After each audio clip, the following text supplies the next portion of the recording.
Okay.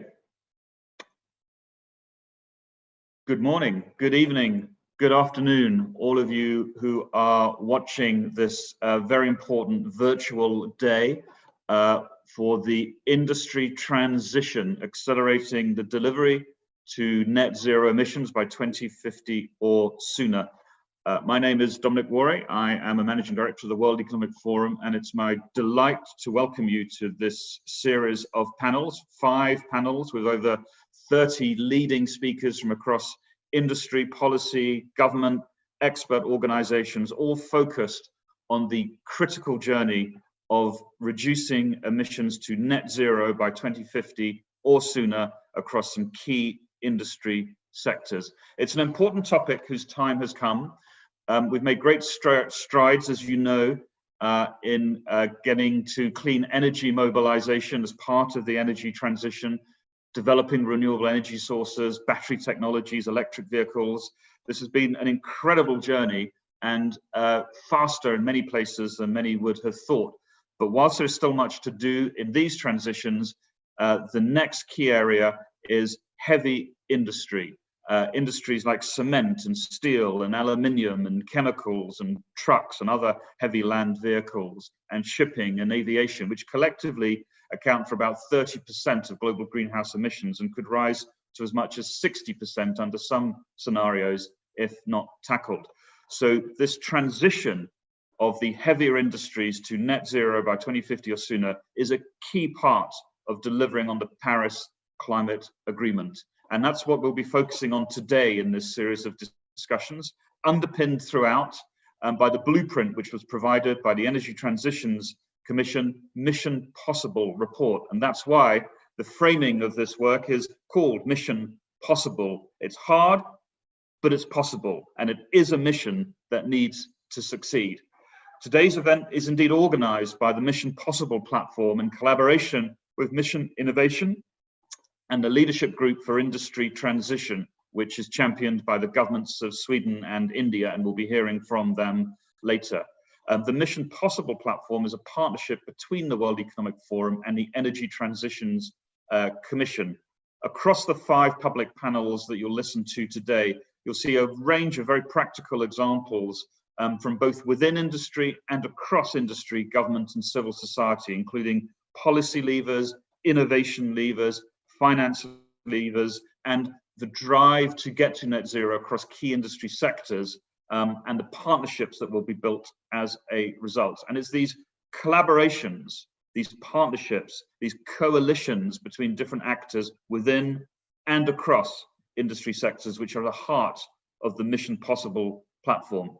And in fact, what is very interesting is, despite the ravages that COVID-19 pandemic has created, the impact on health and the impact on the economy, it has provided an opportunity for many to also think about what is the return post-COVID, through COVID, the great reset, as we call it at the World Economic Forum, in terms of the economy, the prosperity, the jobs that we need to create. And within that context, perhaps the time has come for a doubling down on the potential of green growth, green stimulus, and the jobs and the new innovation and the new kinds of industrial trajectory and the new kinds of prosperity that these industry transitions can offer.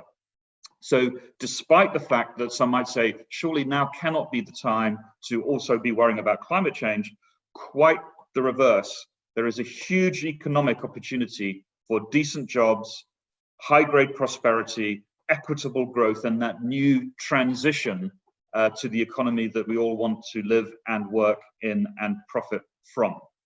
So we're so delighted that amongst our speakers today, we have India's Minister of State for Climate Change, the Honorable Babul Supriyo, and Sweden's State Secretary for Climate Policy and the Agenda 2030, as I mentioned, India and Sweden being the co-leaders of the Leadership Group for Industry Transition. We're welcoming John Loughead, the Chair of Mission Innovation and the Chief Scientific Advisor to the UK's Department for Business, Energy and Industrial Strategy. The UK is a fantastic partner for today's event, given COP26, which will be at the end of 2021. And in a very important way, what we're witnessing today, what we'll have emerging from these discussions, is the beginning of a process, the beginning of a drumbeat, a movement through 2020 and into 2021 to really build action on this industry transition towards COP26 in November. Those sectoral drives are so important, and given the fact that many physical meetings are postponed or put back because of COVID, these virtual gatherings become critical. So we're delighted at the World Economic Forum, together with the Mission Possible platform, to host today's discussions.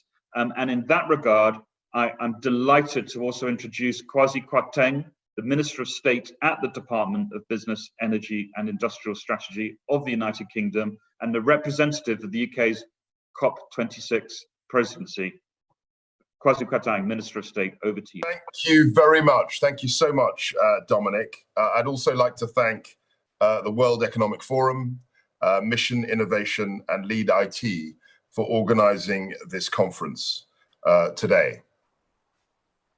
In particular, I welcome the fact that the World Economic Forum and the Energy Transitions Commission have set up Mission Possible, the Mission Possible platform. And I also pay tribute to Sweden and India in setting up the Lead IT initiative. I look forward very much to the extremely interesting, I'm sure, and capable interventions from all the panelists in the plenary session this morning. We will be hosting COP26 with Italy in November 2021.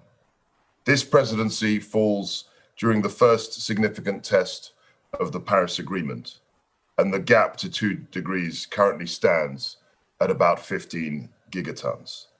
We need a 4-fold faster effort to close the gap to 1.5 degrees. I'm also working very closely with our COP President, Secretary of State Alok Sharma, to mobilize the international community in the run-up to COP26, working multilaterally to achieve ambitious and inclusive climate action. As we look forward to COP26 next November, our aim is to increase ambition towards a climate resilient, zero carbon economy. This progress needs to happen together with the global recovery from the COVID-19 crisis so that we can all build back better.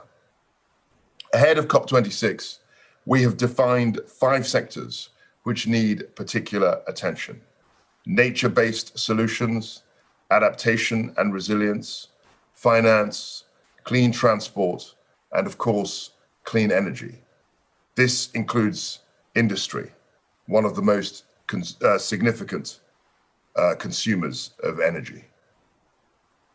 Globally, emissions from heavy industry account for roughly 20% of the global total and are projected to rise further.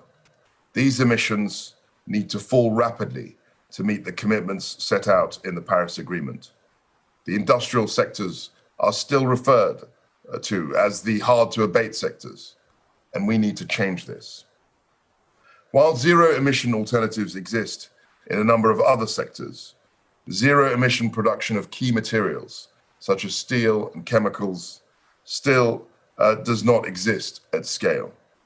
Where emissions have been reduced, this has been largely due to structural changes and energy efficiency measures, low-hanging fruit that has been relatively easy and inexpensive to implement. To decarbonize industrial sectors, we need progress in a range of areas. We need enabling technologies such as green hydrogen and CCUS to be developed and deployed at scale. We need those technologies and those that enable low carbon industrial products also to compete. I started my career as a banker. I know fully how important it is that finance plays its own role in making all this happen. In this speech, I'd like to focus on 3 further areas. We need international cooperation, we need innovation, and we are also focused on a green recovery to the COVID-19 crisis. Sustained international cooperation between the public and private sectors in each of the high emitting sectors is exactly what we need to address the scale of the challenge. Together, we need rapidly to innovate, demonstrate solutions, and build demand to enable a cost-effective transition to net zero in all economic sectors, in all parts of the world. I'm therefore pleased that this event has been co-organized by 3 international initiatives, developing coalitions, networks of ambition, spanning across a range of countries, including private sector organizations and throughout the world. Cooperation needs to happen in 2 ways. One way involves sharing what we're each doing domestically, and it is very important that we learn from each other's experiences, each other's ideas, and technological developments. We also need cooperation of a deeper kind. This involves acting together. Sectors such as the steel sector and the chemical sector are traded extensively in international markets, often with very small margins. These global industries require a global response. This might include shaping green markets, the green markets of the future, for example, by agreeing common standards for low carbon products and making collective commitments to procure them. This is highly important, for we need to start creating demand to stimulate investments in low carbon production. We endorse the Lead IT ministerial statement and its reference to this. As the Mission Possible report reminds us, the cost to the end consumer is often small. For example, net zero steel might just add 1% to the price of a car. This form of cooperation is mutually beneficial. With the public and private sectors working together, advancing together, we can reduce the costs of the transition and enable it to happen even faster. Mission innovation is an example of the coordinated and accelerated effort we can deliver when we work together. The United Kingdom has been a proud member of Mission Innovation since it was launched at COP21 in Paris, along with the Breakthrough Energy Coalition. Through their commitments, Mission Innovation members have increased their investments in clean energy innovation by $4.6 billion annually. I'm proud that the United Kingdom has more than doubled our investments since 2015. Improvements in clean technologies are growing rapidly, consistently beating expectations. Over the past decade, wind turbine prices have fallen by 30 to 40%, and lithium-ion battery prices have been reduced by approximately 85%. This has all been driven by a virtuous cycle of innovation and then subsequent deployment. My fellow panelists are rightly proud that deployment of solar at pace and scale have made India's renewables some of the cheapest in the world. But we need to move further and faster through targeted public and private investments in R&D if we are to make industry sectors the next big success story for the net zero transition. We are calling for an ambitious second phase of mission innovation that delivers this potential. We want to bring governments and businesses together in innovation, in alliances, to accelerate technological development and to drive down costs in key areas essential for the net zero transition, such as clean hydrogen and shipping. As the world responds to the impacts of COVID-19, we have a great opportunity to support the economic recovery by increasing investments in clean R&D. This not only supports jobs and economic growth, but will enable us to invest in actual solutions that will deliver a clean and resilient economy. Let me now consider the impacts of COVID-19 on this difficult challenge. In the current context, citizens, communities, and economies are facing the two greatest challenges of our time: climate change and the COVID-19 pandemic. As we look to recover from the pandemic, the decisions we make today will either lay the foundation for sound, sustainable, and inclusive growth, or they will lock us in to a polluting emissions world for decades, and in so doing, will make our society even more vulnerable. As numerous studies have shown, a science-led, clean and resilient recovery will create employment in the industries of the future, while ensuring that we address the linked challenges of public health, climate change, and biodiversity. We urge continued and increased momentum in relation to decarbonizing industry. This is our approach here in the UK. We already have an ambitious range of policies in place to help industry reduce costs and promote rapid decarbonization. For example, we are directly supporting industry to decarbonize with around £2 billion in funding, and we're working to establish the world's first net zero industrial cluster by 2040. Today's Industry Transition Day is an important starting point for a drumbeat of action between now and COP26 in November 2021. I hope that the discussions today can reveal wider opportunities for even stronger cooperation to meet these shared challenges.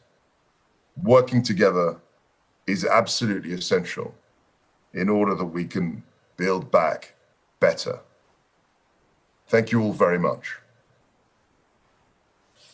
Thank you so much, Right Honourable Kwasi Kwarteng, Minister of State at the Department of Business, Energy and Industrial Strategy in the United Kingdom and representative of the UK's COP26 presidency. Those three elements about the importance of cooperation, innovation, and underpinned by the push for the green recovery, I think set the scene beautifully for this opening panel for the Industry Transitions Day and for the rest of the discussions. Thank you very much, sir, for those remarks. And I'm delighted to hand over to our moderator for our first opening plenary, which will be Edith Kimani, who is the news anchor for Deutsche Welle.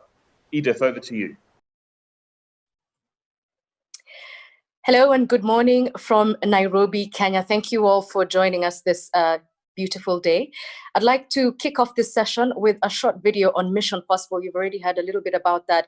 It's a platform that will support public and private sector partners working on the industry transition towards net zero greenhouse gas emissions by 2050. Enjoy.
some technical problems. But as we are all joining virtually, it's not lost on us the circumstances that we find ourselves in. It's a time of great difficulty, but also great introspection. And as humanity has been forced into quarantine, it seems that the earth is breathing out. But we know that this won't last long. 7 sectors of heavy industry are jointly responsible for 30% of global greenhouse gas emissions. And to prevent this percentage from increasing rapidly, they must decarbonize. And I'm sure our panel will be telling us about these well-targeted policies, scaling, and of course, cost reductions. So how can energy-intensive industrial sectors reach net zero emissions by 2050? That's exactly what we'll be discussing with my panel, who I'll introduce shortly. But before that, I'd also like to invite you as our viewers, because you are part of this discussion as well. I'll be taking questions from you from Slido. This is, there we go, it's there on the page. This is the interactive platform that we'll be using to take up your questions, but you can also participate on social media by using the hashtag Industry Transition Day. And I'd like to begin by asking you, the viewers, a question. If you go to Slido, you can answer it there. If heavy industry and heavy duty transport continue business as usual, what percentage of carbon emissions will they be responsible for by 2050? I'll repeat the question. If heavy industry and heavy duty transport continue business as usual, what percentage of carbon emissions will they be responsible for by 2050?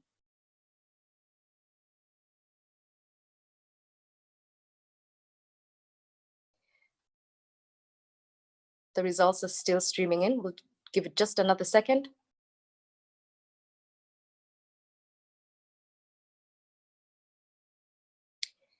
Interesting. So we can see on our screens that majority of people actually think it's 30%, but the answer is 60%. They'll actually double as other sectors decarbonize. It's now my pleasure then to introduce the panel who will be taking us through this conversation. Lord J. Adair Turner. He is the Chairman and Energy Transitions Commission in the United Kingdom. Thank you for joining us. We're also joined by Mr. Babul Supriyo, who is the Minister of State for Environment, Forest and Climate Change in India. Thank you for joining us. We're also joined by Mr. John Holland Kay, who is the Chief Executive Officer, Heathrow Airport in the United Kingdom.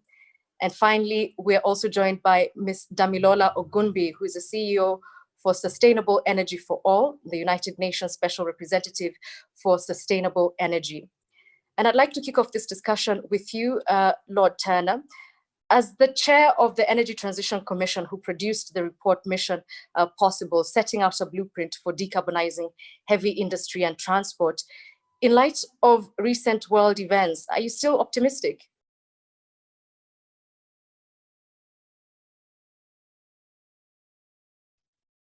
Well, can I just say in background that I think it's clear that one aspect of the energy transition is easier than we dared hope 10 years ago.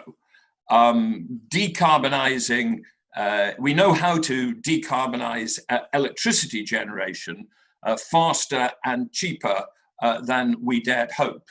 And therefore, the most important thing that we need to do to decarbonize the economy is to decarbonize electricity and electrify as much of the economy as possible. And that includes sectors such as surface transport, residential heating. But for some sectors of the economy, it's not so simple. You can't directly electrify petrochemical production or cement production or long distance aviation. And I think it's important to work out how to decarbonize these. And that's why 3 years ago, the Energy Transition Commission decided to focus on these hard to electrify or hard to abate sectors. And the good news is that it's absolutely technologically possible to do that, and that the costs to the economy are not large. They're no more than about 0.5% of GDP. We do actually know how to make zero carbon steel, zero carbon cement, and to enable zero carbon shipping. And our global Energy Transition Commission Mission Possible reports have set out in detail by each sector how to do that. So I won't go in detail through that now, but I just want to make 2 points. First, that while the costs are very low, and Mr. Kwasi Kwarteng has already mentioned this, at the end consumer level, they can have large impacts on the cost of intermediate products. Let's take shipping. We know how to decarbonize shipping by burning ammonia in ship engines. That will, at the end consumer level, only add a trivial amount to, for instance, a pair of jeans bought in London and made in, say, Bangladesh or somewhere else. But it could increase freight rates by 50%. And so that means that if one shipping company decarbonize and its competitors don't, it will become uncompetitive. So we do have some major coordination public policy issues where we have to use carbon prices, regulation, and government technology support to enable the companies that want to decarbonize to do so. And the second point that I want to make is that even though when we started this analysis, we sometimes called the hard to abate sectors the hard to electrify sectors, in fact, even in these sectors, green electrification will play a crucial role, either because electricity will be used directly, for instance, in short distance aviation and shipping, or because we will use electricity to make hydrogen and hydrogen-based fuels such as ammonia, which then play a crucial role in decarbonization. So what we need is very clear roadmaps to decarbonize each of the hard to abate sectors, underpinned by clear strategies to develop huge quantities of zero carbon electricity and zero carbon hydrogen. We were on that path, not fast enough, as the Minister Kwasi Kwarteng said, but we were on that path already before the COVID-19 crisis happened. I think on balance, the set of statements that have been made, particularly in the European Union, represent an acceleration of government support for that path. But there is a lot more to do. And I hope that we will discuss this morning some of the extra action which is required to still accelerate that process. Thank you. Right. So let me then ask Mr. Babul Supriyo, because government has been mentioned here. As Minister of State for Environment, Forest and Climate Change in India, how do you ensure a balance between sustainable economic development and protecting the environment?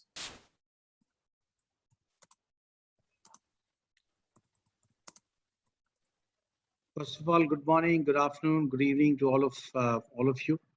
It's very encouraging, first of all, to get into this kind of a discussion where we change ideas, exchange ideas, and work towards the goal that has been set at the Paris Agreement in 2015.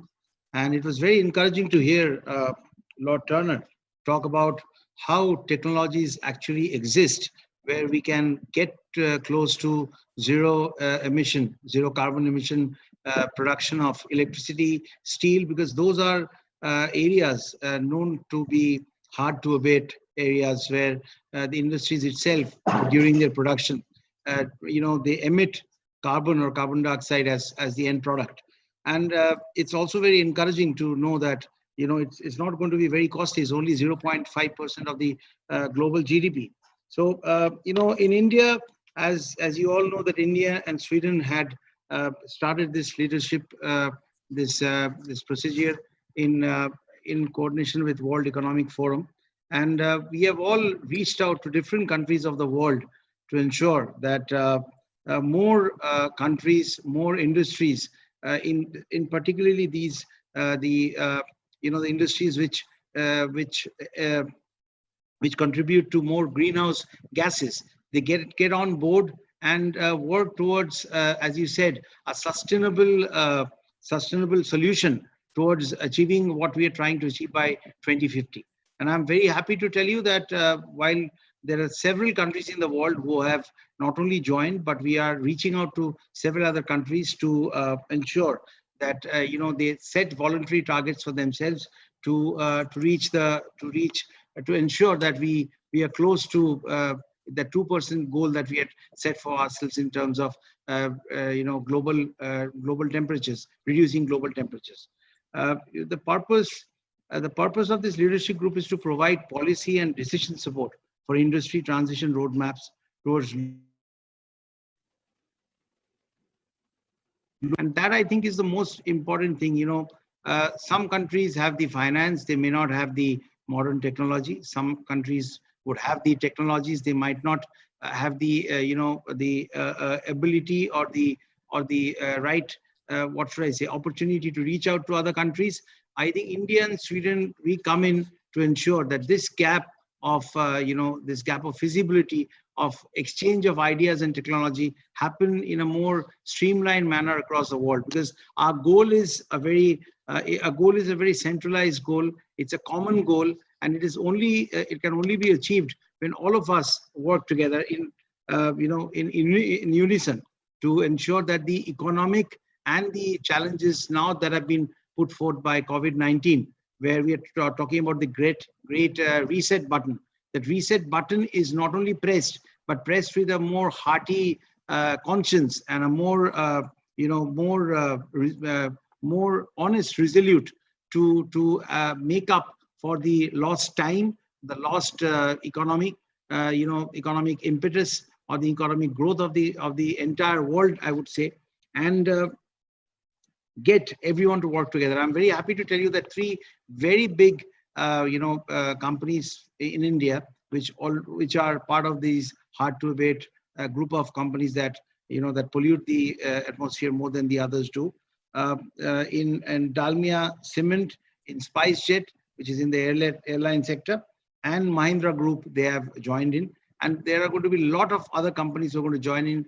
We have from our government side, we are putting in a lot of subsidy to ensure that from fossil fuel we can move towards electric vehicles and other energy solutions like wind energy, water energy, solar powered for solar power houses. In fact, you'll be very happy to know that most of our government offices are now installing solar units on the terraces to use the extreme heat or the sunlight that we luckily have in India to ensure that we move in towards alternative energy as soon as possible. So yes, everything is being done, and India and Sweden is going to work together to reach out to other countries and ensure that we exchange ideas, technologies, and help each other achieve this common goal. So once again, thank you so much, ladies and gentlemen. I could just assure you that under the very vibrant leadership of our Honorable Prime Minister Shri Narendra Modi ji, we are working towards this in a very, very aggressive manner, given the fact that we are the second largest populated country in the world and have 1.3 billion people. So the changes we make, the changes we aspire to make, is going to have a huge impact on the global map, in the global goal. So I'm very happy to be part of this, and it's very encouraging to hear all of you talk about the available technologies which could help us achieve this. Thank you so much. Thank you so much, ladies and gentlemen. Minister, thank you so much for those remarks. And obviously, you've emphasized the need for collaboration, which then brings me to Mr. John Holland Kay. How can industry players work together with governments to forge pathways to meet this goal? Well, aviation is a good example of a hard-to-abate industry. It's one that brings massive benefits globally in connecting people, in bringing people out of poverty, but it's hard to abate. And for that reason, it's always been carved out of any global deal on climate change because there is no obvious solution for long haul, or there hasn't been. And that has polarized people into either a view that aviation should be ring-fenced from climate change deals, or that we should stop flying, which is a commonly heard view, particularly in Europe nowadays. And of course, there has to be a middle ground, and that's exactly what the Energy Transitions Commission has identified. And what we've been doing is working with the Energy Transitions Commission and the World Economic Forum through the Clean Skies for Tomorrow initiative to show how we can take the principles that the Energy Transitions Commission has laid out and turn them into practical actions on the ground to decarbonize aviation. And as a UK sector, we have committed with the first aviation sector in the world to commit to net zero emissions by 2050, which goes beyond the requirements for aviation in the Paris Accord. And we think it's important that we do set a lead, particularly given that the UK is hosting COP26 next year. And the kind of actions that we're taking here are to focus on the way in which you power an aircraft. The game changer for decarbonizing aviation in the next few decades is sustainable aviation fuels, either from second generation biofuel or from synthetic fuels from combining hydrogen and captured carbon, the kind of technologies that Minister Kwarteng was talking about earlier, and powering this through green electricity. And what we now need to do is to accelerate the development of a sustainable aviation fuel sector. It's a sunrise industry that will create thousands of jobs, but it's one which is currently underfunded. And the kind of policy measures that we are promoting to our government are to put investment into the development of scaling up sustainable aviation fuel, £500 million of match-funded investment to get 2 big sustainable aviation fuel plants running by 2025. That could create jobs in the very short term. Changing some of the government policies so that some of the money that comes out of aviation taxation is put back into developing sustainable aviation fuels. Setting a mandate so that aviation companies have to start increasing the proportion of sustainable fuels that they use over time, which will send a market signal to the suppliers to start scaling up production. Now, these are very practical measures, equivalent to those that have been so successful in decarbonizing electricity generation with wind and solar. And the government can really make a difference today by scaling up the production of sustainable aviation fuels. Now, because this is a global sector, there needs to be global coordination. And that's likely to be led out of Europe, with the UK and the EU working together. But I think COP26 next year is a fantastic platform to promote to the world a view which says that aviation can decarbonize. We can get the benefits of flight in a world without carbon. We can keep on flying for future generations. And we can do that in a way which doesn't disadvantage the developing nations of the world for whom aviation is so important.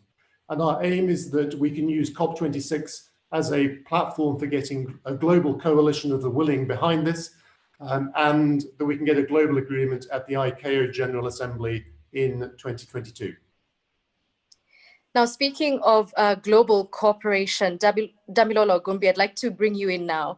What types of policies and regulatory frameworks can help ensure that the industry transition is a just transition for everyone? I mean, I think the key thing is, after listening to all the speakers, there's some common themes that are coming out. Collaboration is key, commitment, acceleration, and just basically global trust between countries. As we said, this is a competitive environment, so you need to make sure that all governments are on the same page. As the Special Representative for Sustainable Energy for All, obviously a firm part of my job is to make sure that, you know, we're on the path for net zero emissions by 2050. So this is really, really key as it affects energy supply as well, not just in the developed countries, but also the developing countries that are trying to reach industrialization. So it's very key to look for solutions that affect the developed countries now and the hard to abate industries, but also see if there's something you can implement at early stage of industrialization in the developing countries. But as I was saying, the UN Secretary General's Climate Action Summit, which took place last year, was what launched the Mission Possible platform. And SE4, which is my organization that I represent, was key in terms of partnership with what is called the 3% Club in terms of energy efficiency. We feel that energy efficiency is also very, very key to the industrial sector. The 3% Club is all about public and private collaboration. It is about growing coalitions of governments, organizations, and private companies, all committing to raise ambition towards 3% annual rate of improvement on energy efficiency. It's obvious that the heavy industry sector is hard, but we really believe with joint collaboration efforts, which is really driven by governments and regulation as well, we can actually achieve this. But I just wanted to give you an example of one of the SE4 industrial energy accelerators of progress that's been made there. By implementing industrial energy efficiency policies and management in the Indonesian industrial sector, it could save up to 30% of the current use of energy. 30% isn't something to shy away from. And I think finding ways to reducing energy and using cleaner forms of energy is also important. I also just want to go back to what I'm talking about in terms of developing countries. Developing countries are not only aiming for universal access, they're also aiming for industrialization. So any types of innovations and technologies that are cleaner from the start will help this climate message and help to Paris. So we're not going back to them and saying, how do you transition? So I just want it to be a thought for this committee, and I'm willing to work with anyone that while we're having these conversations, it's not just about the fully established developed industries. It's also about industries that are about to develop and how to make it cleaner and more sustainable towards the sustainable development goals. But more importantly, they actually need this to recover better. Thank you. Thank you so much, Damilola. I'd like to take some questions from our viewers. And the first one is actually to Lord Turner. You know, earlier you did say that decarbonization is possible, but what is the greatest challenge to this? What is the greatest challenge? Well, it's difficult to answer that question because it varies across particular sectors. I think some of the challenge is a bit more expensive than the others. For instance, I think the cost of decarbonizing shipping, long distance shipping or aviation are somewhat higher per cost of ton of CO2 saved than the cost of decarbonizing steel, which relatively is a somewhat less expensive route. So they vary on that dimension. But I think the most important point across all of them is the speed at which we have to move. We've only got 30 years to get to net zero. And to do that, we need to apply on a massive scale some technologies that are not being used at the moment. We need, as John Holland Kay has said, in aviation, to apply sustainable aviation fuels, whether that be bioenergy or whether it be synthetic fuels made from green hydrogen. We need in steel by 2050 probably to be making most of our steel using hydrogen as the direct reduction agent. Right today, those technologies are very expensive because they are operated on a very small scale. So there is an enormously important chicken and egg. You've got to get the scale of the development of those industries up fast enough to bring down the costs so that the users will demand and use those technologies, which will bring the scale up further and the cost down further. And motivating that chicken and egg across all of the different technologies and all of the different sectors is very important. And it requires a close collaboration and coordination between what industry can do itself and where it needs help from government to drive that process.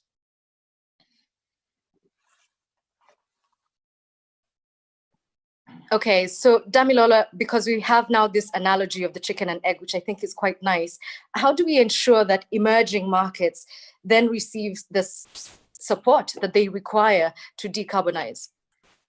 I mean, I think some people leave out things when they talk about emerging markets and developing countries.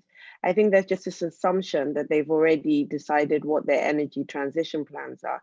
You get advanced countries like India who have got their plans, but majority of countries do not have their plans. They don't even have their plans to get to energy access and universal access. So for me, it's back to the planning. We have to be able to support developing countries in terms of universal access and industrialization, looking at clean transition as part of it. And we're kind of seeing it already, right? So you have big nations like Nigeria deciding to remove fuel subsidy. That's huge. for an oil and gas nation of that size.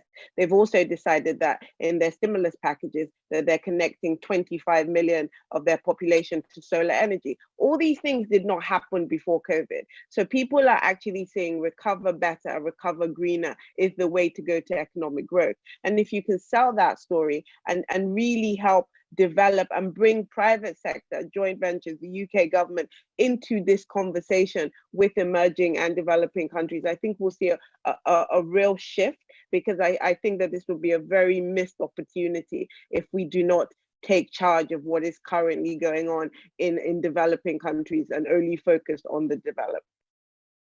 Right. Now, Minister Supriyo, then I'd like to throw this question to you because Damilola has talked about having a plan.